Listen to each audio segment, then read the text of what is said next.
The slap echoed through the dining room like a gunshot, sharp and final, cutting through the soft murmur of crystal glasses and expensive conversation. Every head in the restaurant turned. Forks hovered midair. A woman near the window pressed her hand to her mouth. And in the sudden suffocating silence that followed, Ashley Whitmore stood with her palms still raised, her lips curled into a smile that had been practiced in front of mirrors since childhood, the smile of a girl who had never once been told no. The woman she had struck did not cry. She did not flinch. She did not back away. She simply stood very still, the way a person stands when they have already decided how the next chapter ends. Ashley did not know it yet, but she had just made the single most catastrophic mistake of her 26 years on this earth.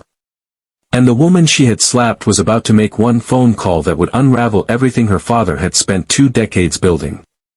Maya Brooks had returned to Caldwell City on a Tuesday, which she always thought was the most honest day of the week. Not the false optimism of Monday, not the relief of Friday, just Tuesday, plain and purposeful, asking nothing of you except that you show up. She had driven in from the airport herself, declining the offer of a car service, preferring the anonymity of a rental sedan with the windows cracked and the radio off. She liked to think when she arrived somewhere new or somewhere old. Caldwell City was both for her. She had grown up in the eastern neighborhoods, in a row house with a narrow porch, and a father who kept stacks of folders on the kitchen table long after dinner was cleared away. She had left at 18 and spent the decade that followed moving through rooms that mattered, law school in Philadelphia, a fellowship in New York, 3 years with a nonprofit oversight coalition in Washington before transitioning into independent investigative consulting. She was 28 years old. She looked younger. People often mistook that for weakness. She had long since stopped correcting them. She was not beautiful in the way that magazines described beauty, but she was striking dark skin that caught light and held it. A stillness about her face that made people feel both seen and slightly unnerved. She wore her hair natural, close-cropped, and her clothes were always clean and simple.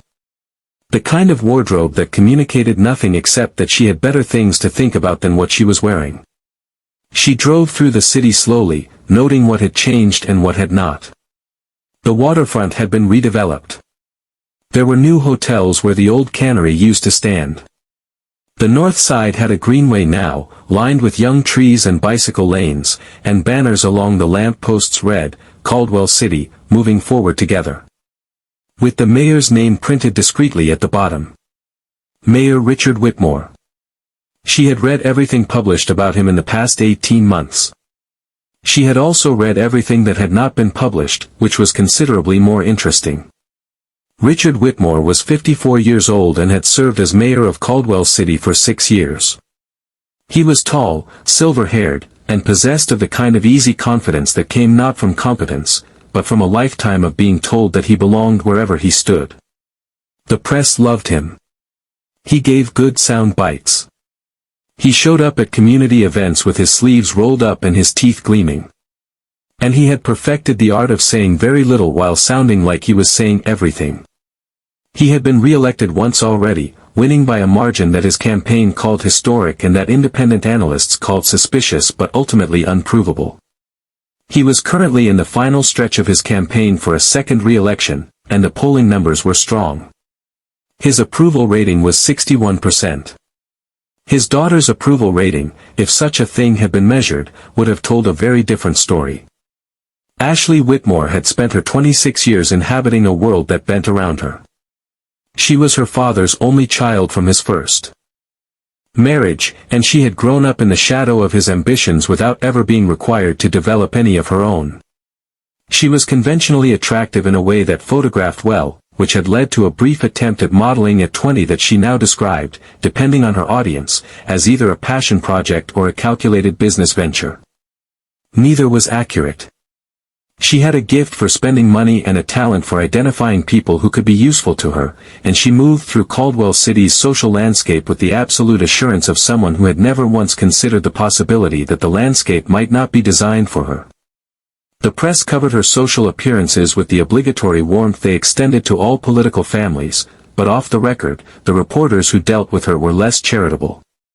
She had, over the years, managed to avoid consequences for a long list of minor cruelties. A server she had screamed at in a restaurant in 2019, a parking dispute that had required a quiet phone call from City Hall to make disappear. A former friend who had attempted to go public with a story about Ashley's behavior at a charity auction, and had ultimately, inexplicably, declined to give any further interviews. These things happened. They were managed. That was the nature of being Richard Whitmore's daughter in Caldwell City. Maya had not come back to the city because of Ashley. She had come back because of a man named Gerald Holt, who had been the deputy director of the city's infrastructure procurement office for 11 years before he had been quietly reassigned to a desk position with no staff and no authority. Gerald had reached out to Maya through a mutual contact 3 months ago. He had documents. He had emails. He had, most importantly, the kind of institutional memory that could not be shredded or deleted because it lived inside a person who had been present for every meeting, every handshake, every decision that had been made in rooms where the minutes were kept deliberately vague.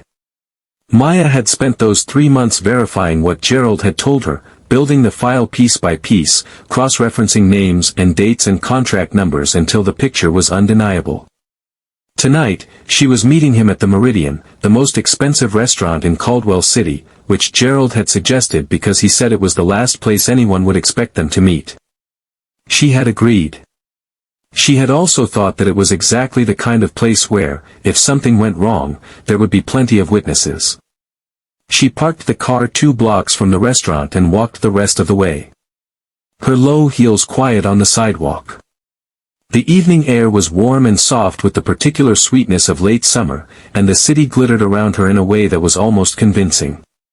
She pushed through the heavy glass doors of the Meridian at 7:43, gave her name to the host, and was escorted to the VIP section near the back, a quieter enclave of white tablecloths and low amber lighting, where the serious people came to have conversations that were not meant to be overheard. She sat down, ordered water, and checked her phone. Gerald was 10 minutes out. She folded her hands on the table and waited, as she had learned to do, with the patience of someone who understood that the most important moments never arrived on schedule. She did not hear Ashley Whitmore come in so much as feel her, the sudden shift in the room's atmosphere, the way conversations tilted and glances redirected, the particular of attention that attached itself to a person who had spent years commanding it. Ashley arrived with 4 companions, all of them dressed for spectacle, trailing a wake of expensive perfume and louder than necessary laughter. The host greeted her by name. She did not thank him. She surveyed the room the way a general surveys a field, assessing, categorizing, dismissing, and her eyes landed on Maya with a particular pause of someone who has encountered something that does not fit their established categories. Maya noticed this. She returned her attention to the table. Ashley's group settled 2 tables away, which was close enough for their conversation to be an ambient presence, a tide of references and names that were meant to be heard. Ashley ordered champagne without looking at the wine list. One of her friends said something that made the others laugh, and Ashley smiled with her whole face except her eyes, which remained fixed intermittently on Maya. This was the part that Maya recognized. She had seen it before in other rooms, in other cities. The slow consideration, the decision being made. She kept her expression neutral and her posture easy, and she did not look up because looking up would invite engagement, and she did not want engagement. She wanted Gerald to arrive. She wanted the documents. She wanted to be done with this particular evening and back in her hotel room with a yellow legal pad and several hours of uninterrupted thought. But Ashley Whitmore had never learned to leave things alone. She made a remark loud enough to carry about certain people thinking they could sit anywhere. One of her friends giggled. The remark was not directed at anyone in particular and was directed at everyone in particular, and it was the kind of comment that was designed to be heard without being attributable. Maya said nothing. Ashley made another remark. This one about standard slipping. The champagne arrived. Ashley accepted her glass without acknowledgement, took a sip, and then stood. Maya heard her stand. She did not look up. Ashley crossed the distance between their tables in 4 steps, and Maya could feel the weight of the room's attention shifting. A held breath spreading outward from their corner like a wave. "Excuse me," Ashley said. Her voice was pleasant and precise. The voice of someone who had been told all her life that she was articulate. "I think you might be in the wrong section." Maya looked up then. She met Ashley's eyes and said, simply and clearly, "I don't think so." Ashley's expression flickered surprise at the absence of deference. "Recalibration. This area is reserved," she said. "I have a reservation," Maya said. The flickering became something harder. Ashley was not accustomed to being contradicted in a single declarative sentence with no accompanying apology. And the absence of apology seemed to be what finally ignited the sequence of decisions that culminated in what happened next. There were words. Ashley's words, mostly. Clipped and escalating. The grievances of someone who had mistaken their own discomfort for injustice. Maya responded once more, briefly, without raising her voice. And then Ashley, in front of 43 people who would later give statements, raised her right hand and brought it across Maya's face. The sound it made was flat and definitive. The room went completely still. Ashley stood there in the silence, with her hand still half raised. And the smile that moved across her face in the seconds after was automatic. The reflex of someone who expected the world to absorb what she had done and rearrange itself around the fact of it, as it always had. Her friends were watching. A few of them had their phones out. Behind Maya, a man near the bar had risen to his feet and then sat back down again, uncertain. The maitre d' had gone very pale.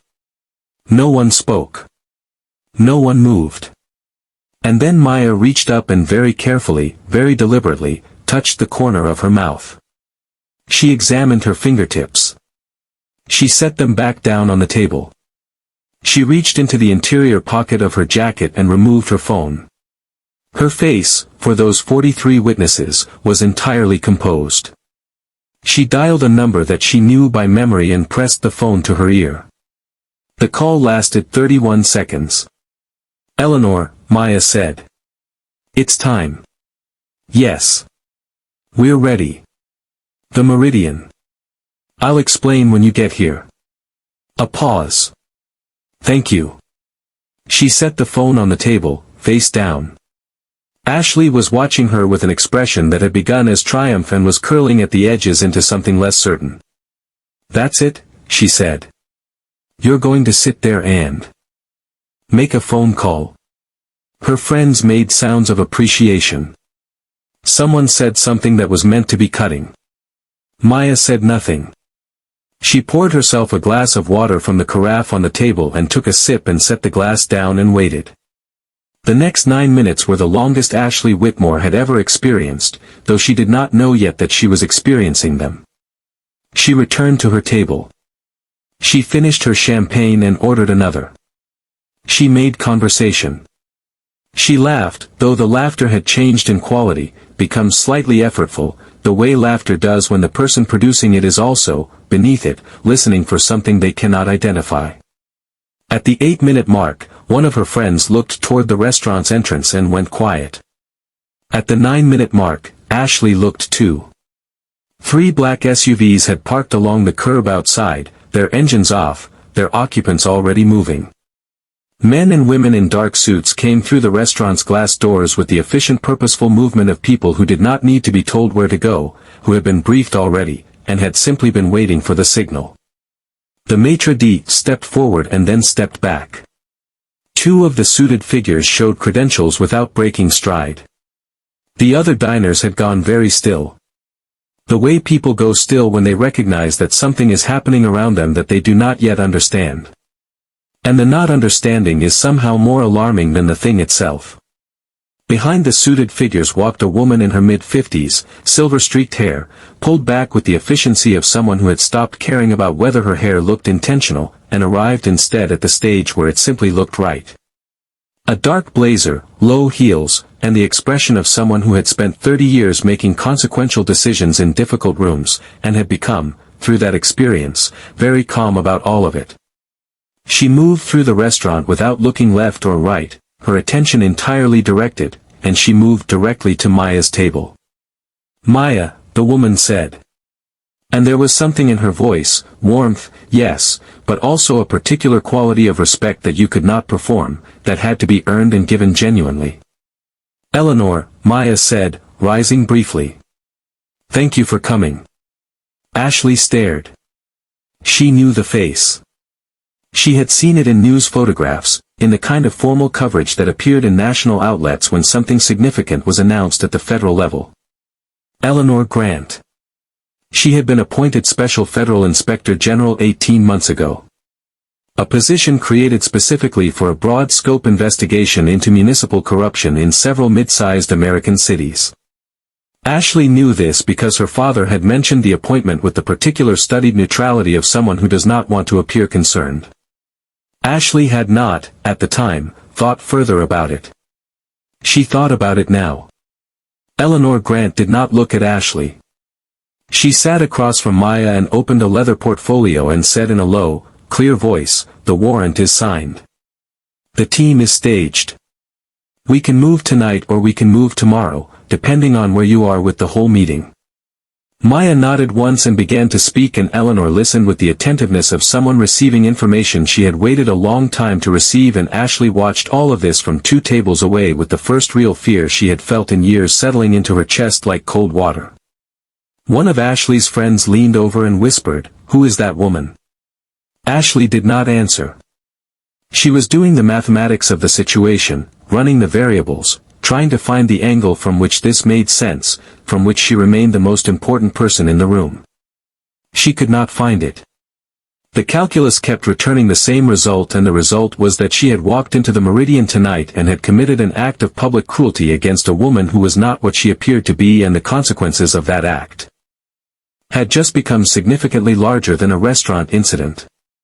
The documents that Maya spread on the table told a story that had been building for 6 years. It began with a contract. A city infrastructure contract for the repair and upgrade of Caldwell City's water treatment facilities, awarded in the spring of the current mayor's first term to a company called Meridian Structural Solutions, which was not related to the restaurant but whose name Maya had noted privately with a grim sense of irony. The contract was worth $140 million. Independent engineering assessments obtained by Maya's team through a combination of public records, requests, and source testimony indicated that the actual scope of the work could have been completed for approximately $89 million. The difference, $51 million, had not been absorbed into legitimate cost overruns. It had been distributed through a series of shell companies and consulting arrangements into the hands of 11 individuals, 7 of whom were directly connected to Richard Whitmore's campaign infrastructure, 2 of whom sat on city boards that Richard had personally appointed, and 1 of whom was Richard's brother-in-law, who operated a project management firm in Delaware. This was the first contract. There were 4 others. Gerald Holt had known about all of them. He had known because he had been present in the room, at the table, in the meetings where the decisions were made, and because he was the kind of man who kept notes, not out of malice, but out of the lifelong professional habit of someone who understood that institutional memory was fragile, and that the only way to protect it was to write things down. He had written things down for 11 years. He had kept those notes in a safe in his home, and when the reassignment came, and the writing on the wall became too clear to ignore, he had reached out through a careful chain of contacts until his name found Maya, or Maya's name found him, depending on how you told the story. He arrived at the Meridian 18 minutes after Eleanor, and he sat at Maya's table with the contained deliberate stillness of a man who has made a decision that